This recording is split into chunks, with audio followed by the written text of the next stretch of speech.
Всем привет! Меня зовут Ольга, мы наносим декоративные штукатурки. Сегодня я думаю, что этот вариант идеален будет для ванной комнаты, потому что мы будем использовать двухкомпонентный лак, в конце мы вам его продемонстрируем. А также, если без лака, то можно куда угодно, вот куда нравится, туда и наносим. Расписывать не будем, просто смотрим нанесение и все. Используем праймер. Первый слой мы будем использовать белый праймер.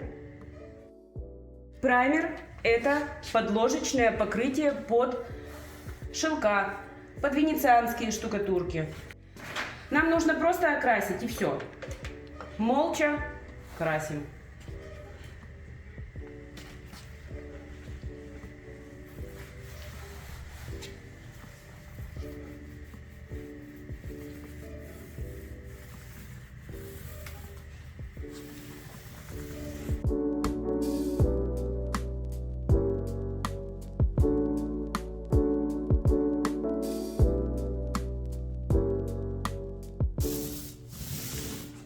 Красим один слой без всяких заморочек.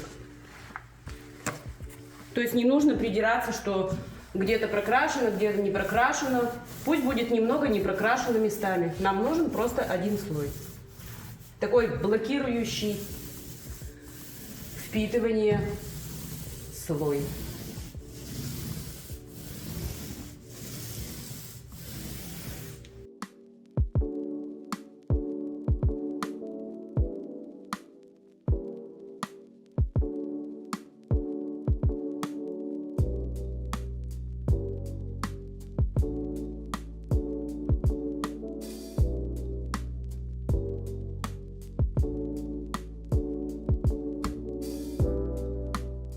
Окрасили и ждем высыхания примерно 4-6 часов. Давайте подождем. Высох полностью праймер. Мы будем наносить венецианскую штукатурку. Вот она, венецианская штукатурка. Штука венециана. Использовать будем белый цвет и давайте зеленый. Ну, я возьму себе вот так вот в баночку, переложу и заколирую вручную. Если нужно будет добавить, добавим. Ну, еще раз разведем, скажем так. Колер. Можно, кстати, у нас не колеровать штукатурку, если вы у нас заказываете, а заказывать вот такой колер в дорогу. Ну, он достаточно концентрированный. Уж не такой, конечно, как аппаратный, но все-таки лучше, чем вот этот 30-рублевый. Так, налили колера прямо на глаз. Перемешаем. Чуть ли не черный, да? Смотрите, какой опа. Цвет получился. Нет, я такой не хочу цвет. Мне зеленый нужен. Это цвет эвкалипт. Что-то я не замечаю, что он эвкалипт. Он какой-то прям вообще чуть ли не черный. Ну такой. Много налила, видимо. Немножко зеленоватый, конечно. Нет, я возьму другую банку и разведу зеленый. Я не хочу такой цвет. Колер поменяли, то есть то, что я немножко развела, оно мне не пригодится. Я поменяла колер, я взяла более светлый хочу. Снова попытка номер 2. Накладываем белую. О чем это говорит? О том, что не нужно много лить колера, нужно по чуть-чуть. Я, в принципе, всем, когда консультирую, я всем это говорю. Кто у нас материалы покупал, подтвердите, пожалуйста, в комментариях, что я всегда говорю, не лейте много. Затемнить всегда можно, а вот высветлить гораздо сложнее. Вот я сейчас на примере показала. Мне цвет не подошел, 150 грамм я потеряла штукатурки. Так, все, хватит. И я немножечко теперь постараюсь уже налить зеленого цвета все-таки. Ну, давай, давай. Вот. О, зелененький. Вот он такой зелененький. Я его сейчас перемешаю. Даже он, если будет ярковат, то это не страшно. Да нет, не будет яркий, нормально. Смотрим, кто любит смотреть, как перемешивается штукатурка. Вот, красиво. Я даже ее домешивать не буду. Вот прям так и оставлю. Кельма, шпатель. Белая штукатурка венецианская и зеленая. Накладываем на кельму и наносим прямо тонким слоем. Ваша цель не создавать фактуру, а полностью укрыть поверхность, перемешивая цвета в пути.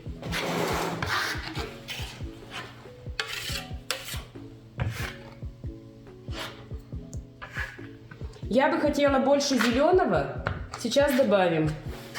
У нас, потому что в дальнейшем-то еще планируется здесь еще один слой, поэтому хотелось бы больше зеленого. И можно вот так в разные стороны кельмой. Вот так.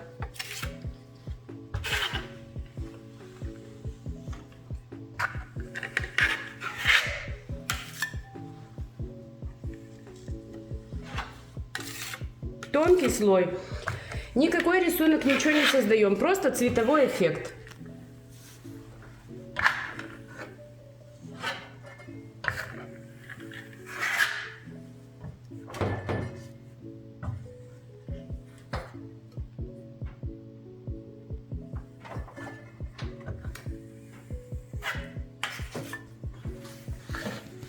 Наносим зеленый, вмешиваем белый в пути.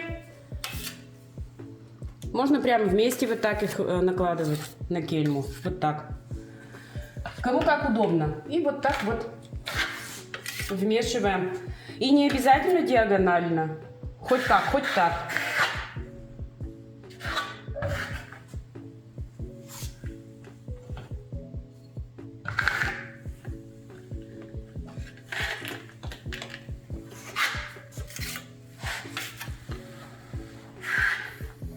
Стена должна быть шпаклеванная, грунтованная.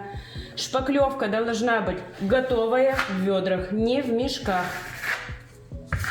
Это прям частая ошибка, не надо в мешках. Белый не помешает еще.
Также можно будет, знаете, и вторым слоем покрыть. Если где-то вот вы покрыли, да, и где-то что-то прямо раздражает, не нравится тонкий-тонкий второй слой, можно положить.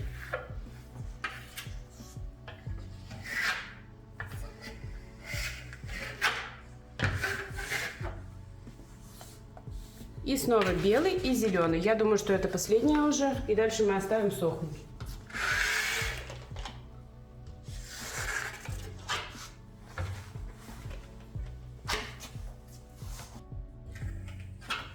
Оставим сохнуть и вернемся.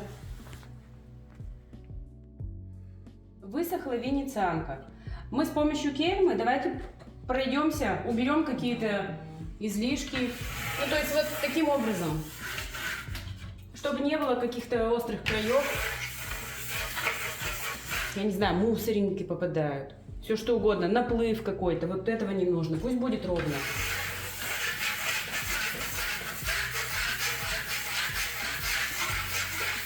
Во-первых. Во-вторых, когда мы прижимаем венецианку, у нас некоторые, видите, вот проявляются линии. Видно? Их не было, а начали прижимать, и они проявляются.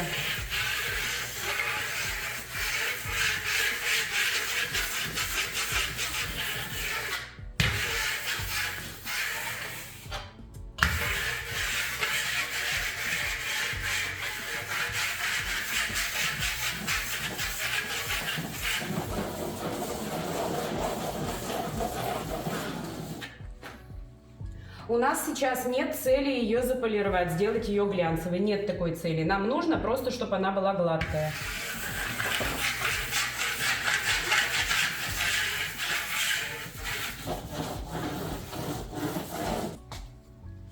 Так, теперь это предпоследний слой будет. Предпоследний слой мы нанесем камоша роча бьянка. Ну, то есть белый цвет.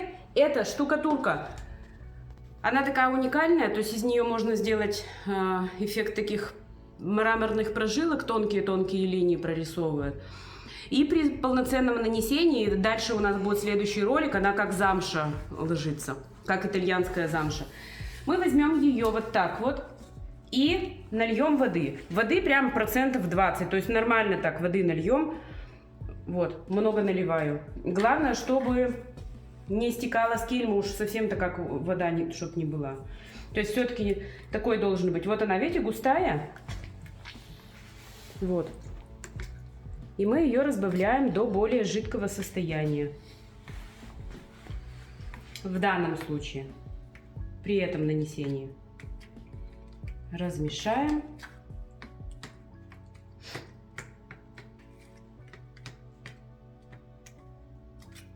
Много слоев получается наносить, да, 1, 2, 3, но а что делать? Зато это долгие годы служит. Долгие годы потом можно будет смотреть на результат. Накладываем, еще бы даже, может быть, пожиже сделать, но сейчас посмотрим. Накладываем на кельму и прямо тонко-тонко. Вот в этом случае расход будет примерно 0,05 на квадратный метр, то есть 50 грамм, ну, наверное, это максимум. Очень тонкий слой. На сдир.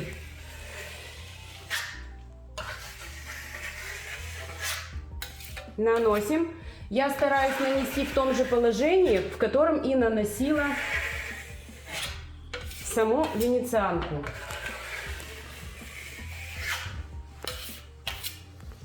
Немножко перекрестными вот такими вот пусть будут линиями.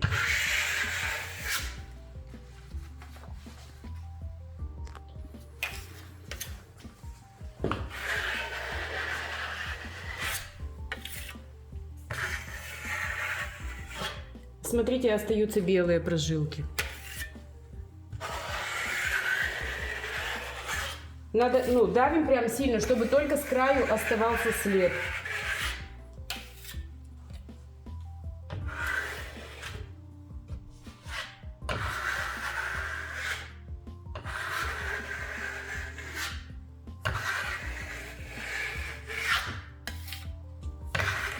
Можно было также ее подколеровать. Кстати, а если ее подколеровать сейчас?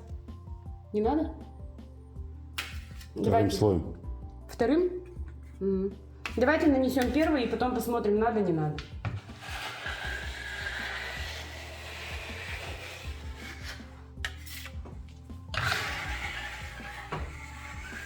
Остаются вот такие вот белые. Вот они.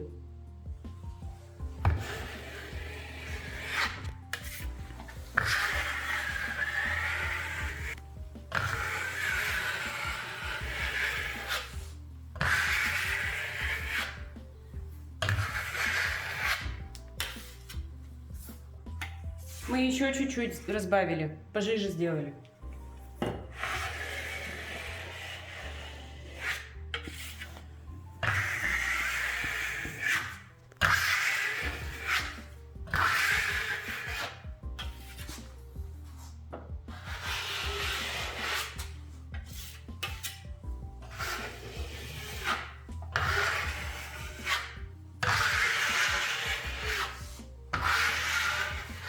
Мы добавляем мелкие белые, вот они поближе, посмотрите. Они не явные и не броские, то есть не надо будет постоянно наблюдать их явно. Они такие еле заметные, но придающие определенный эффект.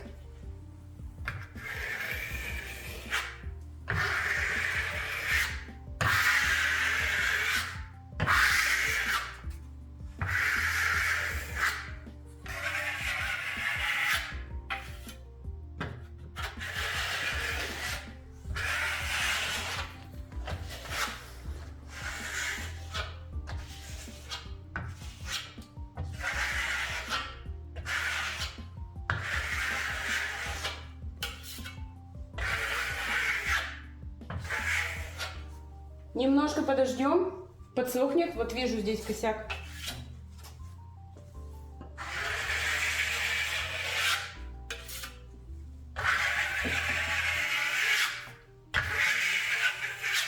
Подсохнет и посмотрим. Может быть, подколеровать стоит. Вот посмотрите, пожалуйста, белым мы покрыли слой. Они еле-еле видны. Кому-то вот так нужно будет спокойно. Но мы все-таки видим то, что что-то маловато. Маловато будет.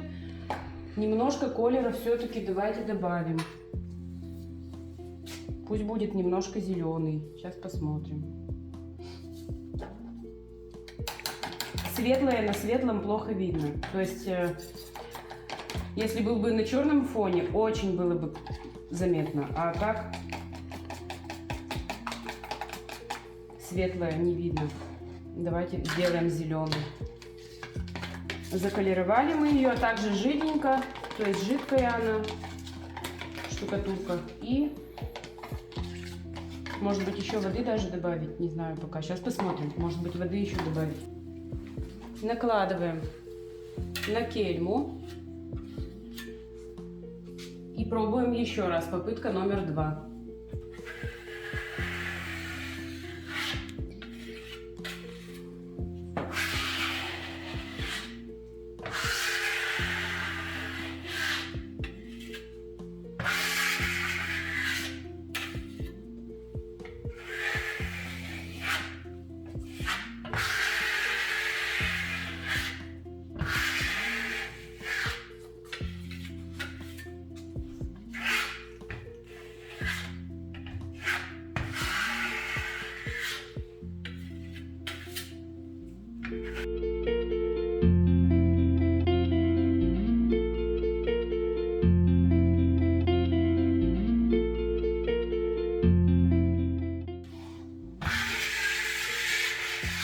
Видна слойность, то есть видно слой светлый вот пролазит, и прожилки вот они более видные все-таки становятся, вот эти беленькие.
Так, и давайте еще поперек парочку пустим линий.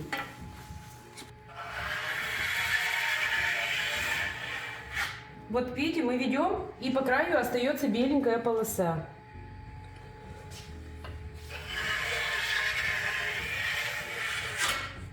Вот так.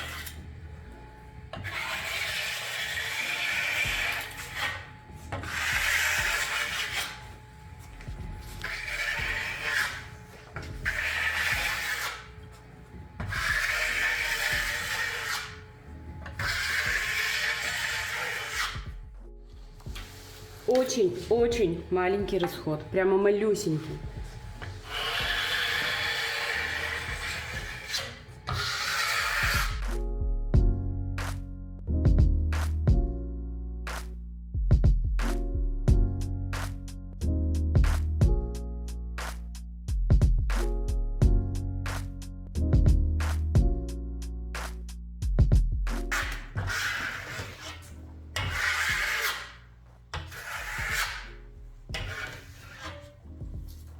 Ждем высыхания и будем покрывать лаком двухкомпонентным, не переключайтесь.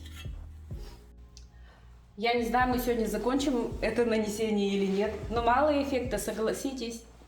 Мало видно. Но кому-то хочется спокойнее. Вот посмотрите, пожалуйста, поближе. Мы сейчас его замажем.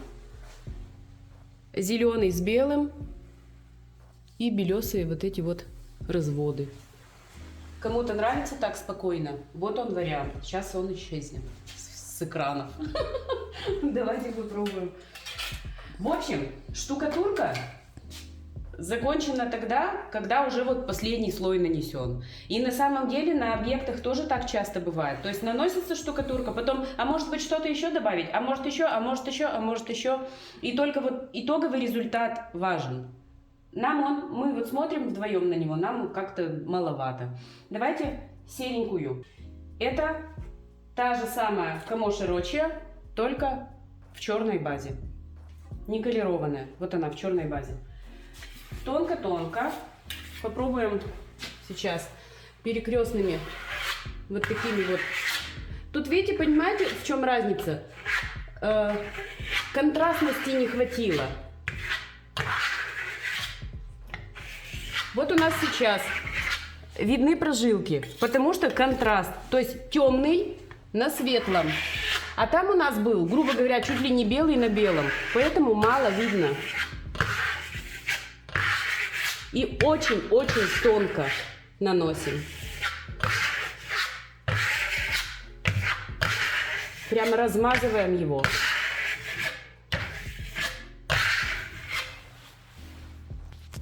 Можно разбавить водичкой. Тут он, конечно, густоват, но раз уж мы начали, так и продолжим.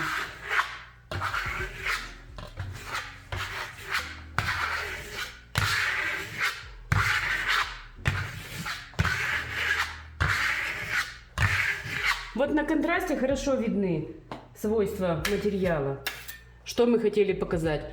Я думаю, моя была ошибка в том, что я белый начала добавлять. Надо было брать зеленый светлый и зеленый темный. Тогда белые были бы видны хорошо.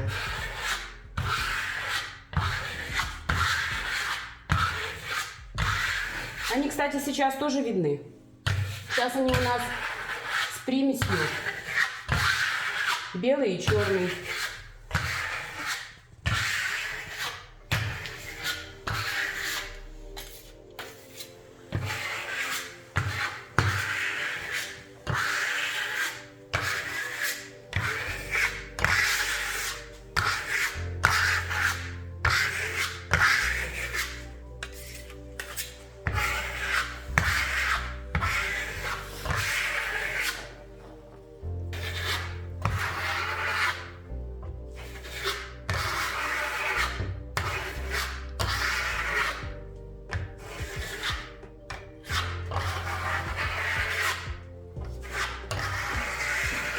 Вообще-то цель наша была сегодня лак двухкомпонентный показать, но мы опять застряли на нанесении, как обычно.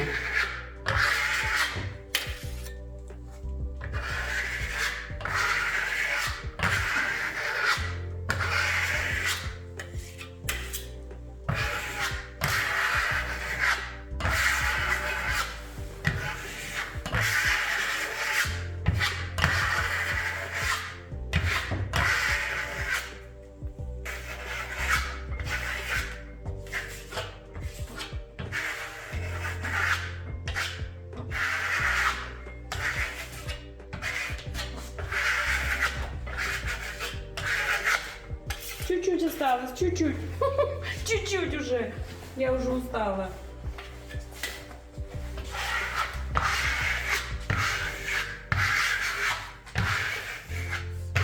Последний кусочек.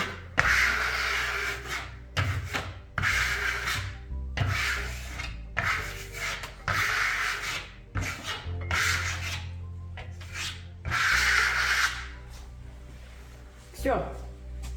Это уж точно теперь последний слой. Остался только лак. Ждем высыхания и будем демонстрировать лак двухкомпонентный Gura Decor. Высохло.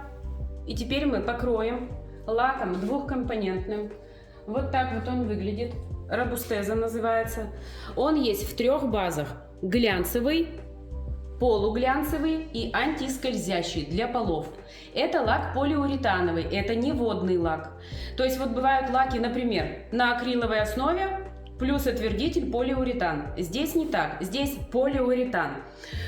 Как его по-грамотному назвать? То есть это экологически чистые полиуретаны есть, которые абсолютно после полной полимеризации, то есть полного высыхания, не выделяют абсолютно ничего.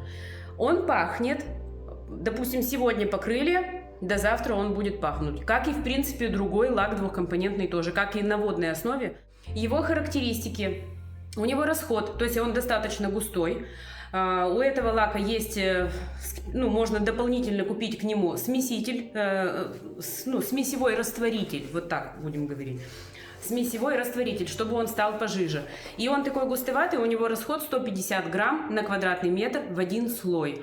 А сколько требуется слоев, это зависит от эксплуатации. То есть какая будет эксплуатация. Вообще у этого лака характеристики от минус 60 до плюс 160 градусов. То есть он подходит, грубо говоря, на печь, он подходит в сауну, он подходит в чашу бассейна. Это максимально прочное покрытие. Прочнее я, наверное, еще не встречала. Это максимально прочное. Допустим, на один слой баночка хватает примерно на 7 квадратных метров. Ее, в принципе, хватает. Вот этого покрытия. Но кто-то покрывает 2 слоя, а на полы где-то и 3. То есть тут уже вам решать. Разводится вот так. Банка на банку. Развели. Он высыхает в течение примерно 2 часов. То есть, если у вас небольшая площадь, не разводите все сразу. Разводите дозированно. Вымерить надо. Ну, грубо говоря, здесь 700 грамм, здесь 300. Например, разводите 350 грамм этого и 150 грамм этого. Вот так образ. Вот такой образ. Что еще могу сказать? Транспортировка не требует теплового режима. То есть мы можем его отправлять хоть куда. Хоть на крайний север, хоть холодной зимой, хоть почтой, хоть на оленях, хоть как. То есть он поедет, он не замерзнет. Не надо бояться, что что-то с ним. И причем упаковка металлическая. То есть он не повредится. Он доедет в любом случае для вас. Он стоит на сегодняшний день 4 900, у нас в магазине он стоит 4 900, плюс какая-то доставка недорогая. Что касается по цене, кусачая ли она? Ну, плитка уж в любом случае кусачая будет, в любом случае. И мы его уже развели, вот он пахнет. Я рекомендую в респираторах наносить его в ванной комнате. Я сейчас ничего не одеваю, потому что я, во-первых, с вами разговариваю, во-вторых, у нас очень большое помещение, мы сейчас нанесем и уедем, я ничего не одеваю. А вам рекомендую, если вы в квартире покрываете, одевать перчатки и респиратор, ну то есть покрывать. Ну и открывать окна можно. Наносим, вот такой он по густоте, вот видите? То есть это не жижа, это полиуретан, он прямо такой очень надежный. Покрываем с помощью валика. На валиках стараемся не экономить, чтобы ворсинок не было всяких лезущих. Ну и можно пользоваться малярной ванночкой. Покрываем хорошо, обильно и раскатываем, чтобы не стекали капли. Это если вы хотите в один слой покрыть. Напомню, что, кстати, для ванных комнат и для фартуков кухонных. Потому что температура, еще раз повторюсь, от минус 60 до плюс 160. Не нужно бояться, что у вас что-то где-то там будет плавиться. Покрываем. Создаем защиту при защиту. И никакая плитка не нужна.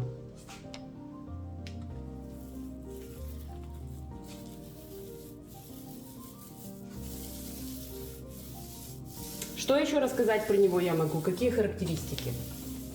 Вроде бы я все основное сказала. Колеровать его можно, но я бы не советовала, конечно, колеровать лак. То есть здесь либо нужен определенный опыт, какая-то сноровка. Ну, представьте, вот вы заколируете небольшое количество, а потом еще надо доразводить и надо в цвет попасть. Да, вот хотя бы это. Колеровать можно, но я не советую. Сегодня мы покроем, и видео это на нашем, ну, уже у нас закончится на этом. И мы завтра, послезавтра, а может быть даже и через 2-3 дня, и на коротком видео продемонстрируем, как с него стекает вода, и как он на прочность. Очень красиво смотрится глянцевый. Люди получали его уже, и люди довольны. Они оставляли отзывы, что глянцевый лак очень шикарно смотрится, прямо зеркально. Напомню, глянцевый, полуглянцевый и антискользящий. Матового нет. Появится, возможно, но пока нет. Недавно было, значит, был в комментариях, по-моему, на Дзене вопрос, сравнивали ли мы этот лак с Дуратой от Тициана.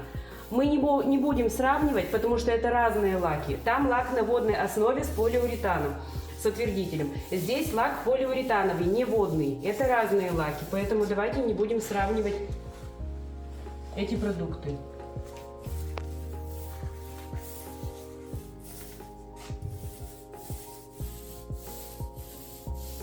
Покрываем полностью, все внимательно смотрим. Если не хотите, второй слой еще наносить. Покрываем. Вот он уже начинает подсыхать.